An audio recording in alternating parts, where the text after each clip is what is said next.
imagens da situação caótica em que está o Presmil, que é o presídio militar. Quem tem mais informações é a repórter Jéssica Cruz, a quem desejo uma ótima sexta-feira. Bom dia para você, Jéssica.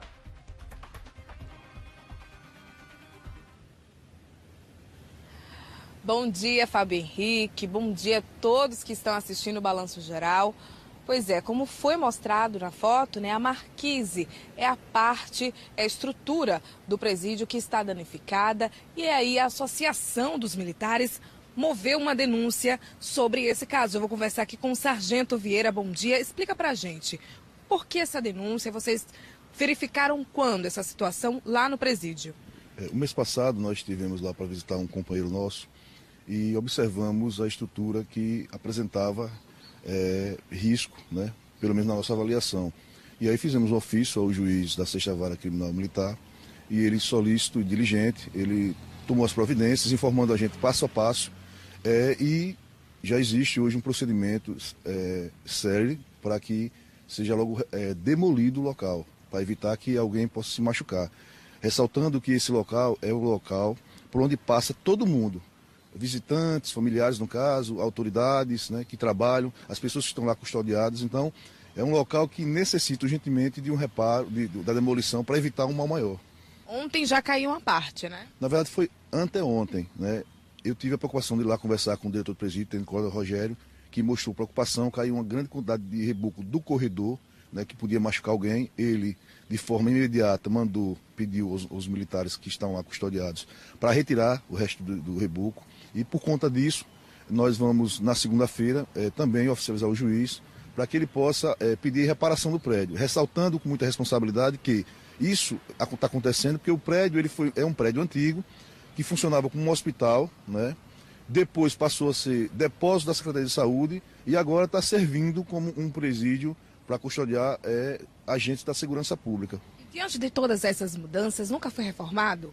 Não, é por isso que eu disse que eu estou falando isso com muita responsabilidade, porque é muito fácil agora jogar toda a carga para o atual governador. Seria injusto da minha parte. O problema é que, primeiro, o prédio nunca foi para ser presídio militar. Hoje está sendo aproveitado. Um prédio extremamente antigo. Para você ter uma ideia, quando caiu a parte do reboco do corredor que podia machucar alguém, as ferragens de assustar quando você vê os ferros. Os ferros estão entrando num processo de corrosão totalmente. Vocês já entraram em contato com a Secretaria de Segurança Pública, o governo do estado, para saber quais as medidas a partir de agora? Veja só, com relação a esse ofício, foi a primeira vez que eu oficializei o juiz. Que outrora eu fiz ofício às autoridades para providências serem tomadas. Foi feito alguns paliativos, Devido à gravidade, devido à condição que está lá hoje, foi direto ao juiz. Então, o juiz, como eu falei, de forma séria, está tomando providência e está sendo muito atencioso. Ele não só pede as providências, como ele informa a gente o que está sendo feito. A demolição já está praticamente certa da marquise, mas como a gente viu, a gravidade é muito maior lá dentro, vamos pedir isso, Porque antes que aconteça uma coisa pior, machuque alguém. Muito obrigada. Fábio? Ok, Jéssica, inclusive no momento em que o Sargento Vieira falava, nós mais uma vez colocávamos as imagens da situação triste, caótica, em que se encontra o prédio do presídio militar do Presmil. E por fim, viu, Jéssica, cumprimente aí o Sargento Vieira, porque no dia 21, foi publicado no Boletim Geral Ostensivo da Polícia Militar a absolvição do Sargento Vieira e de outros militares, naquele caso ainda da Caixa Beneficente da Polícia Militar. Um abraço para você, Jéssica, um abraço para o meu... Paz do Senhor para os amados irmãos que está conectado com a gente nesse exato momento.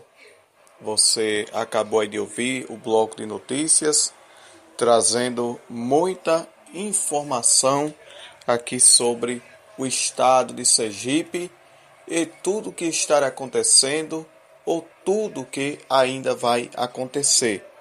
Pois o nosso objetivo aqui em nossa programação é, como sempre dizemos, é deixar você bem informado, é deixar você abastecido de louvor e da palavra de Deus.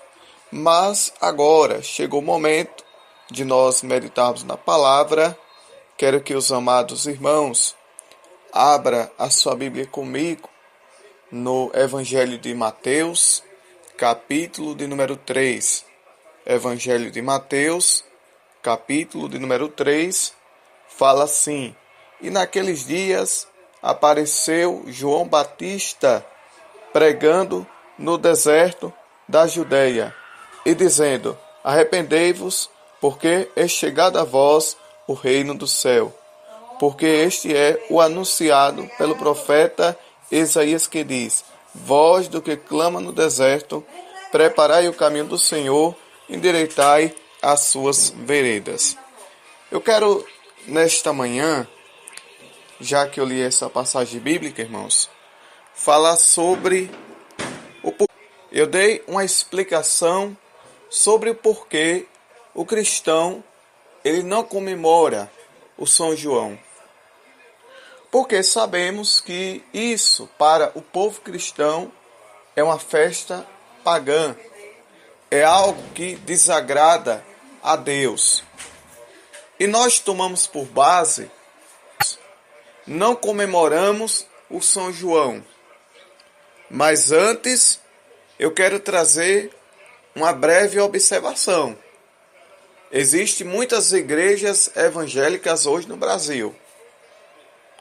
Mas eu quero dizer que existe uma diferença entre igreja pentecostal e igreja neopentecostal.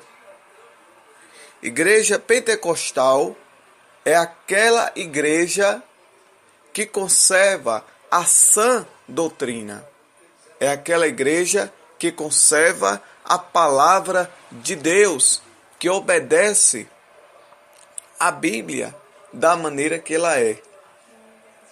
Já a igreja neopentecostal, ela diz que conhece a palavra, ela diz que obedece a palavra, ela diz que vive a palavra, mas ela abre portas para que os seus membros, para que os seus fiéis possam participar de algumas festividades que para ele diz não ser pecado.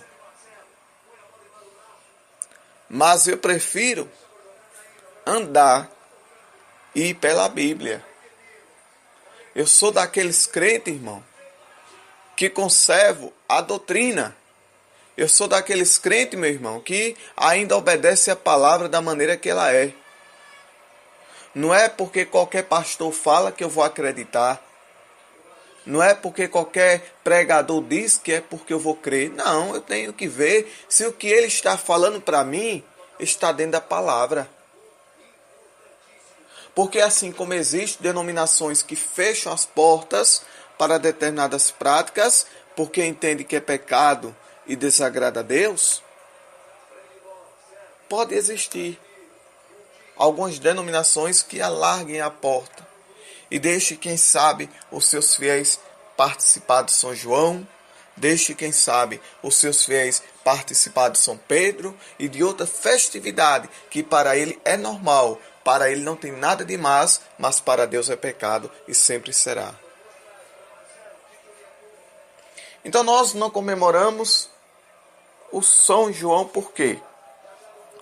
Porque nós também entendemos que João Batista era um profeta. João Batista era um homem de Deus. João Batista era um pregoeiro da palavra do Senhor. A Bíblia diz que no deserto, este homem alimentava-se de gafanhoto e de mel silvestre. A Bíblia diz que João Batista foi preso porque pregou a verdade. Dizia que aquela situação que Herodes estava vivendo era uma situação pecaminosa, porque era adultério. E adultério é uma prática pecaminosa que desagrada a Deus. Alguém pode até me perguntar, e o que é adultério? Só para explanar um pouquinho. É quando o homem trai a mulher com outra mulher, ou quando a esposa trai seu marido com outro homem. Isso é adultério. Então era isso que João Batista pregava a Herodes, que você afeitava muito João Batista, porque sabia que ele era um homem de Deus, era um profeta de verdade. Mas chegou um momento em que houve uma festa. E Herodes, fez uma promessa para a filha de Herodias que até metade do reino ele daria àquela moça, àquela jovem, porque ele havia se agradado da forma como aquela jovem se apresentou com relação à dança que ela realizou naquele exato momento lá.